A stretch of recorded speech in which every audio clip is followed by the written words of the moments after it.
Shalom, saudara yang dikasihi Tuhan. Kembali kita boleh bersekutu di dalam doa dan belajar akan firman Tuhan. Saya mengajak saudara-saudara untuk berdoa terlebih dahulu sebelum kita membaca dari Yesaya 40. Ya, kita akan membaca ayat 25 sampai ayat yang ke-31. Mari kita berdoa. Tuhan, kami bersyukur untuk kesempatan pada malam hari ini. Biarlah hati pikiran kami terbuka oleh Tuhan. Semakin sering kami datang ke hadapan Tuhan, bersekutu, berdoa, biarlah ingat-ingatan kami semakin kuat akan Engkau. Bahkan dalam kehidupan kami dipimpin oleh firman Tuhan, dan kami boleh menjauhi kejahatan, dosa yang kerap kali menjadi penghambat relasi kami dengan Engkau Tuhan. Kiranya Engkau menolong dalam penguraian akan firman Tuhan pada malam hari ini. Di dalam nama Tuhan Yesus kami berdoa. Amin. Saudara-saudara yang dikasihi Tuhan, kita akan membaca Yesaya 40 ayat yang ke-25 sampai ayat yang ke-31. Firman Tuhan berkata demikian, saudara. Dengan siapa hendak kamu samakan aku? Seakan-akan aku seperti Dia, firman yang maha kuasa. Arahkanlah matamu ke langit dan lihatlah, siapa yang menciptakan semua bintang itu dan menyuruh segenap tentara mereka keluar, sambil memanggil nama mereka sekalian, satu pun tidak ada yang tak hadir. Oleh sebab Ia maha kuasa dan maha kuat. Mengapakah engkau berkata demikian, hai Yakub, dan berkata begini, hai Israel, hidupku tersembunyi dari Tuhan, dan hakku tidak diperhatikan Allahku? Tidakkah kau tahu dan tidakkah kau dengar, Tuhan ialah Allah yang kekal, yang menciptakan bumi dari ujung ke ujung. Ia tidak menjadi lelah dan tidak menjadi lesu, tidak terduga pengertiannya. Dia memberi kekuatan kepada yang lelah dan menambah semangat kepada yang tiada berdaya. Orang-orang muda menjadi lelah dan lesu, dan teruna-teruna jatuh tersandung. Tetapi orang-orang yang menanti-nantikan Tuhan mendapat kekuatan baru. Mereka seumpama Raja Wali yang naik terbang dengan kekuatan sayapnya. Mereka berlari dan tidak menjadi lesu. Mereka berjalan dan tidak menjadi lelah. Amin. Saudara-saudara yang dikasihi Tuhan, kembali kita mengingat akan kebenaran firman Tuhan ini. Mulai minggu kita melihat apa yang menjadi pesan firman Tuhan bagi kita. Bahwa sesungguhnya Tuhan memakai Nabi Yesaya pada waktu itu. Dan firman-Nya juga berlaku bagi kita sampai hari ini. Saudara-saudara, memang kita mengingat konteksnya pada waktu itu. Bangsa Israel yang diperbudak oleh Babel puluhan tahun, saudara ya, sehingga dia dalam kondisi yang mungkin patah semangat dan kehilangan pengharapan. Sehari-hari mereka hidup sebagai budak. Mereka melihat bahwa bangsa Babel hidupnya lebih nyaman. Mereka diperbudak. Mereka hidupnya penuh kesulitan. Saudara-saudara, kehidupan yang bertahun-tahun seperti ini, mereka mulai terpengaruh. Saudara-saudara, kita sebagai manusia, kita ini kan hidup dengan panca indera kita, ya, baik dengan mata kita, dengan telinga kita, dengan hidung, dengan mulut, dengan kulit kita.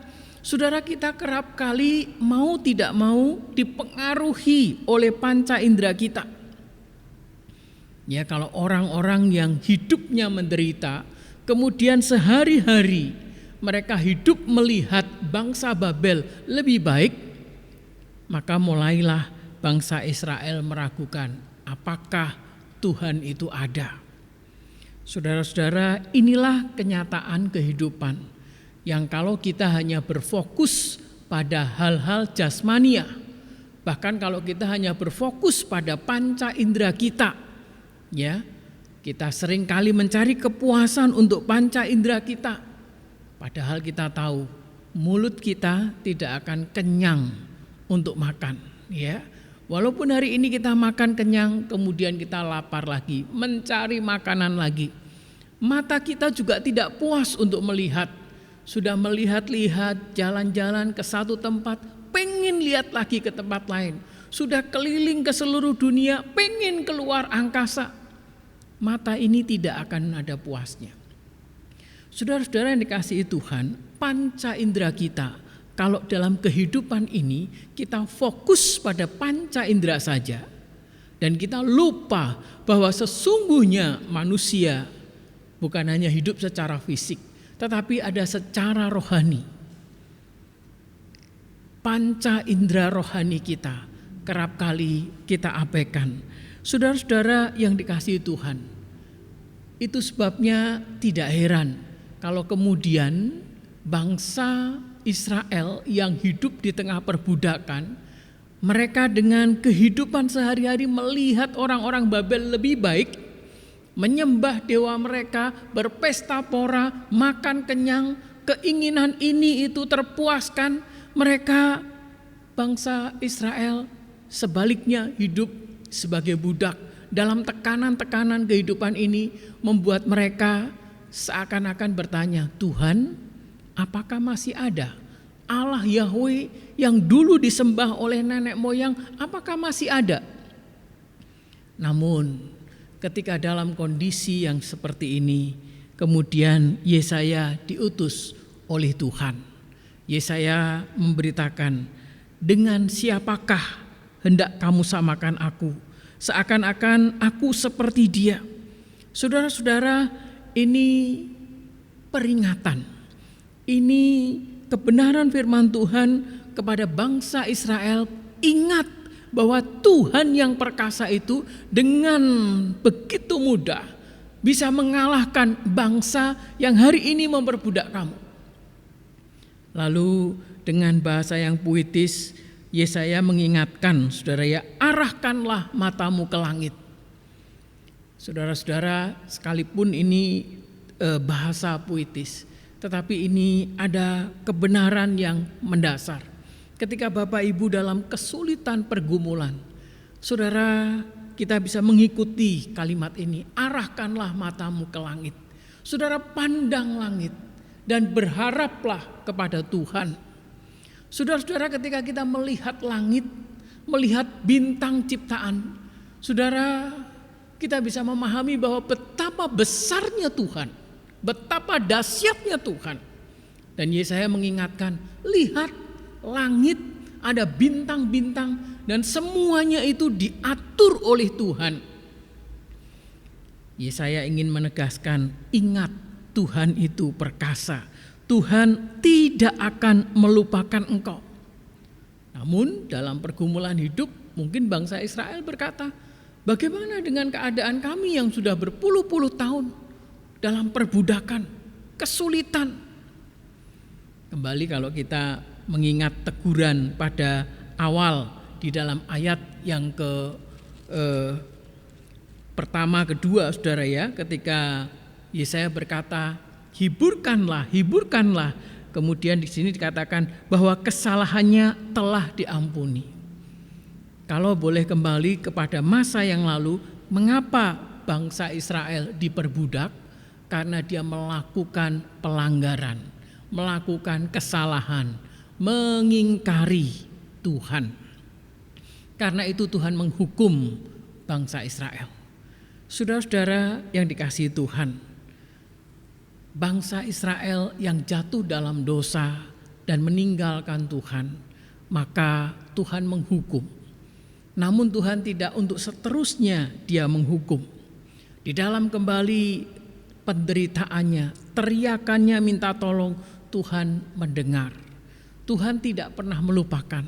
Namun saudara, Tuhan juga memberitahukan yang membuat Tuhan terlihat jauh, Tuhan seakan-akan tersembunyi, Tuhan seakan-akan tidak ada, sesungguhnya adalah karena pelanggaran, dosa-dosa yang diperbuat oleh manusia.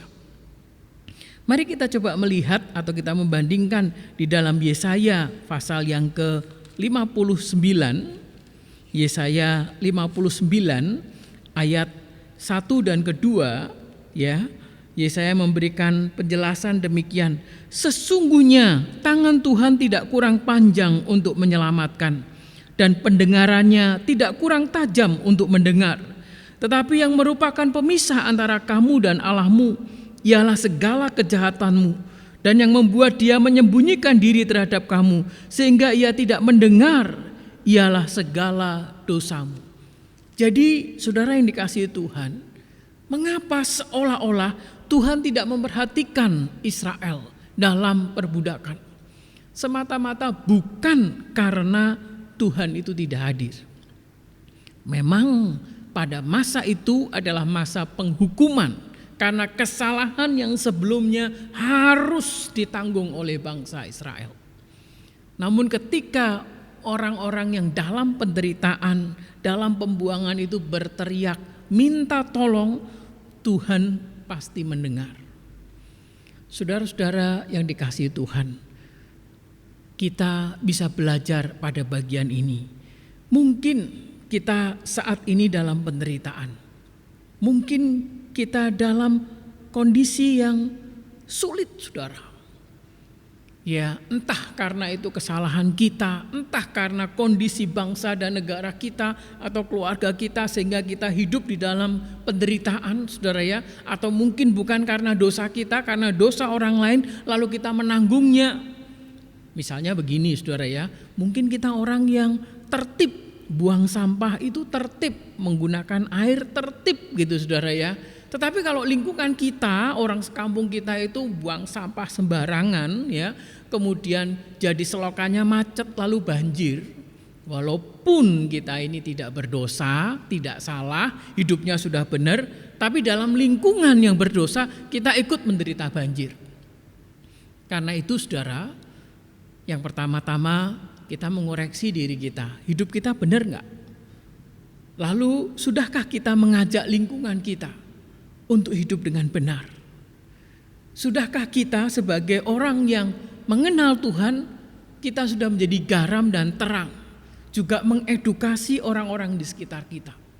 Sehingga kalau katakan lingkungan kita berdosa, ya, kita ajak bersama-sama untuk bertobat, maka kita tidak ada dalam penghukuman. Saudara-saudara, entahkah penghukuman itu karena kesalahan pribadi atau kesalahan lingkungan atau karena pengaruh apapun. Saudara, dalam kondisi yang sulit, ingat Tuhan tetap memperhatikan saudara dan saya. Karena itu Yesaya memberikan penegasan, jangan menyamakan Allah dengan dewa-dewa, Allah-Allah lain. Tuhan tidak sama seperti mereka. Ya, dengan gambaran figuratif dikatakan Tuhan tidak kurang panjang, tangannya bisa menolong kita melalui berbagai cara. Telinganya juga tidak melupakan kita, dia akan mengingat dan mendengar keluh kesah kita. Tuhan itu kekal, Tuhan itu yang memanggil umatnya, dia menjaga dan memelihara. Namun kalau umatnya hidup tidak tertib, melupakan, maka terpaksa Tuhan mendisiplin atau menghukum umatnya. Saudara-saudara yang dikasihi Tuhan, kita bisa belajar dari bagian ini. Dan kita tahu sesungguhnya Tuhan itu seperti gembala yang menjaga domba-dombanya. Dia tidak pernah melupakan saudara dan saya. Dia menjaga, dia memelihara, dia mengingat, dia memperhatikan kita. Namun kalau mungkin ada yang bertanya, lalu kenyataannya saya kok tidak bisa merasakan Tuhan, saya kok tidak merasakan ada kehadiran Tuhan. Maka kita bisa belajar dari Yesaya 59 tadi. Sesungguhnya yang menjadi pemisah antara manusia dengan Tuhan, yang membuat Tuhan seolah-olah tidak hadir, itu karena kejahatan kita, karena kesalahan kita. Saudara-saudara, kalau kemudian justru kita menganggap Tuhan tidak ada, atau kita merasa bahwa kita tidak lagi mempercayai Tuhan dan kita mulai mencari jalan sendiri, atau kita melupakan janji-janji Tuhan, rencana Tuhan, ini ironi saudara ya. Kita justru malah semakin jatuh dalam dosa dan kita semakin kehilangan pengharapan saudara. Karena apapun yang kita andalkan, materikah, kekuatan kita, manusia, saudara, kita tahu ya, pada musim-musim hujan yang cukup deras ini ya, kita tahu di beberapa tempat ya, pergeseran lempeng ya menghasilkan gunung meletus, hujan menghasilkan banjir, longsor. Betapa rapuhnya manusia, saudara. Karena itu kalau kita mengandalkan diri kita, maka kesia-siaan, keputusasaan. Tuhan mengingatkan melalui Nabi Yesaya, jangan melupakan Tuhan, cari Tuhan. Jangan kemudian mengandalkan diri, ya. Tapi sebaliknya kita balik, kita mencari kehendak Tuhan, kita mengikuti apa yang dikatakan Tuhan. Kalau kita melupakan Tuhan, kita menjauh dari Tuhan, justru kita semakin terjebak dalam kesulitan, penderitaan. Tapi kalau kita mau datang kepada Tuhan, kalau mengakui segala dosa dan pelanggaran kita, hubungan kita menjadi lancar dan kita menunggu pertolongan Tuhan. Saudara-saudara yang dikasihi Tuhan, ya, gambaran orang-orang yang mengandalkan diri sendiri di sini dikatakan ya, kalau Tuhan itu akan memberi kekuatan kepada yang lelah, menambah semangat kepada yang tidak berdaya. Tetapi orang yang mengandalkan kekuatannya sendiri, sekalipun dia seperti seorang muda yang kuat, seorang teruna yang terlatih, akan patah semangat, akan jatuh tersandung, akan kelelahan dalam menghadapi pergumulan hidup ini. Namun sebaliknya, orang-orang yang menanti-nantikan Tuhan, ayat 31 dikatakan, orang yang menanti-nantikan Tuhan, orang yang mengandalkan Tuhan, ia mendapat kekuatan baru. Gambaran yang ditegaskan oleh Yesaya, mereka seumpama raja wali yang naik terbang dengan kekuatan sayapnya. Saudara-saudara, ini gambaran yang luar biasa. Ya, saudara-saudara, salah satu keunikan dari raja wali, saudara ya, dengan burung yang lain, saudara ya, raja wali ini kalau ada badai justru dia mencari badai. Justru dia akan naik dan dia terbang di atas badai itu. Kalau burung-burung lain, binatang-binatang lain kalau ada badai ketakutan. Tetapi kalau raja wali, saudara, ketika ada badai dia justru mendekat dan dia terbang di atasnya. Bahkan ada orang yang mengatakan sebenarnya raja wali tidak terbang, saudara ya. Apa? Kok bisa raja wali nggak terbang? Dia di atasnya, dia melayang-layang. Artinya apa, saudara? Dia mengalahkan badai itu, justru menunggangi badai, justru dia menikmati. Bahkan dikatakan ya raja wali bisa terbang itu bukan 1-2 jam, bisa berhari-hari kalau di atas badai. Kenapa? Karena dia tidak mengepakkan sayap, dia hanya mengatur sayapnya dan dia menikmati udara yang kemudian dia naikin itu. Saudara, itulah keunikannya Raja Wali. Bahkan dikatakan juga salah satu yang unik juga Raja Wali itu bersih, binatang yang bersih. Dia tidak makan bangkai, saudara ya. Dia makan daging segar. Ya, kehidupannya itu bersih gitu, katakan begitu, saudara ya. Saudara-saudara, kita bisa melihat bahwa orang-orang yang menanti-nantikan Tuhan, dia akan menjaga dirinya. Ya, kalau kita kembali ke pasal 40 ayat yang ketiga, keempat dikatakan persiapkan jalan untuk Tuhan ya. Artinya bereskan hubunganmu dengan Tuhan, bersihkanlah dirimu dari segala dosa dan pelanggaran. Itu akan membuat hubungan kita dengan Tuhan lancar. Hubungan kita dengan Tuhan dekat gitu, saudara ya. itu berarti tidak lagi kita merasa jauh dari Tuhan. Itu berarti kita mempunyai hubungan yang dekat dengan Tuhan. Saudara-saudara yang dikasihi Tuhan,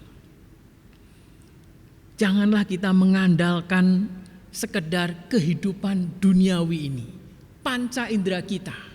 Kalau kita merasa, kok kita nggak melihat Tuhan, jadi Tuhan tidak ada. Kok kita tidak merasakan pertolongannya, jadi Tuhan tidak menolong.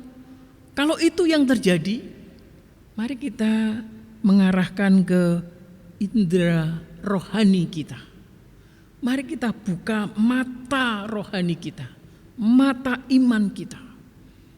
Dengan jalan jauhi kejahatan, jangan melakukan dosa, cari kehendak Tuhan. Bukan hanya sekedar keinginan diri, kehendak diri, cari kehendak Tuhan. Apa yang Tuhan inginkan untuk kita perbuat.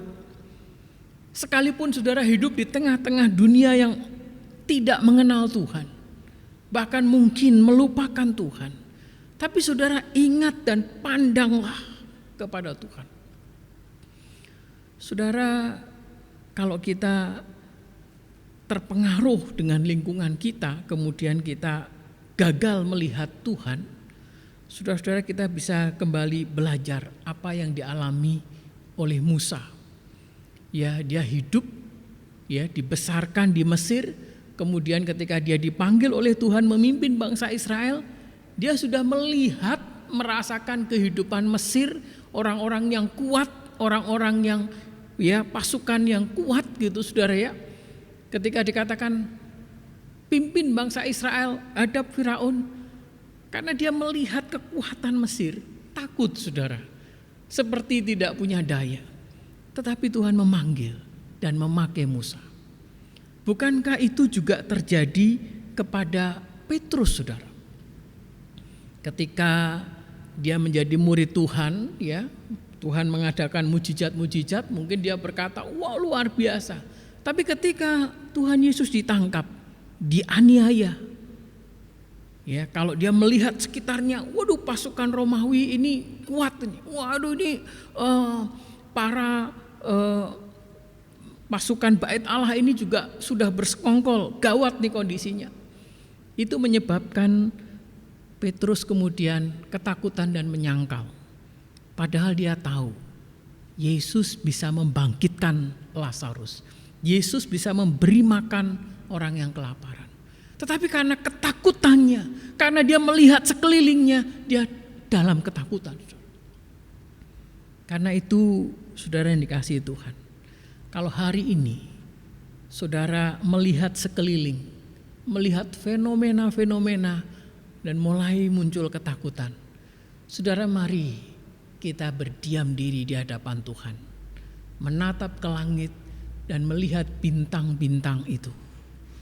Dan ingatlah, Tuhan tidak bisa disamakan oleh ilah-ilah lain. Tuhan jauh lebih besar. Ya, dikatakan ya, kalau kita melihat bagian firman Tuhan ini saudara ya, kalimat di dalam ayat 28 bagian yang terakhir ya, dikatakan ia yang menunjuk kepada Tuhan tidak menjadi lelah dan tidak menjadi lesu. Tidak terduga pengertiannya. Cara Tuhan menolong itu sungguh ajaib, melampaui akal pikiran.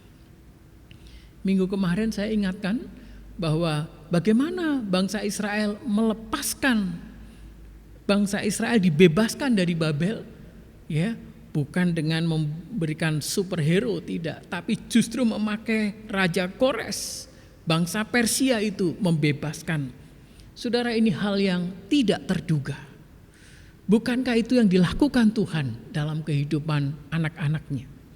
Dia bisa membuat keajaiban-keajaiban yang melampaui akal pikiran kita. Hari ini, kalau saudara dalam keputusasaan, dalam kebingungan, lihatlah ke langit, pandanglah Tuhan, dan bukalah mata rohani saudara. Mari kita tundukkan kepala. Tuhan, kami mengucap syukur kami boleh bersama-sama kembali memikirkan siapakah Engkau, Tuhan yang perkasa. Engkau mampu bekerja melampaui akal pikiran kami. Pengertian-Mu di luar dugaan kami. Engkau dengan berbagai cara akan menolong umat-Mu. Bahkan kalau kami melihat sejarah, bagaimana Engkau menjaga dan memelihara bangsa Israel, sungguh kami kagum.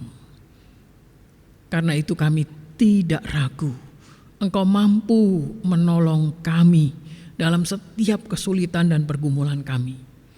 Tuhan, terima kasih. Kebenaran firman boleh mengingatkan kami akan betapa besarnya Engkau. Dan mengingatkan kami untuk tidak mengandalkan panca indera kami secara fisik yang kerap kali membuat kami jauh dari Tuhan. Bahkan kami melupakan Tuhan. Namun biarlah melalui kebenaran firman Tuhan ini, kami merenungkan firman-Mu, menikmati kehadiran-Mu, bahkan merasakan Engkau melalui mata rohani kami ya Tuhan. Tuhan, terima kasih. Terima kasih. Kami mengucap syukur untuk kebenaran firman-Mu ini. Di dalam nama Tuhan Yesus kami berdoa. Amin.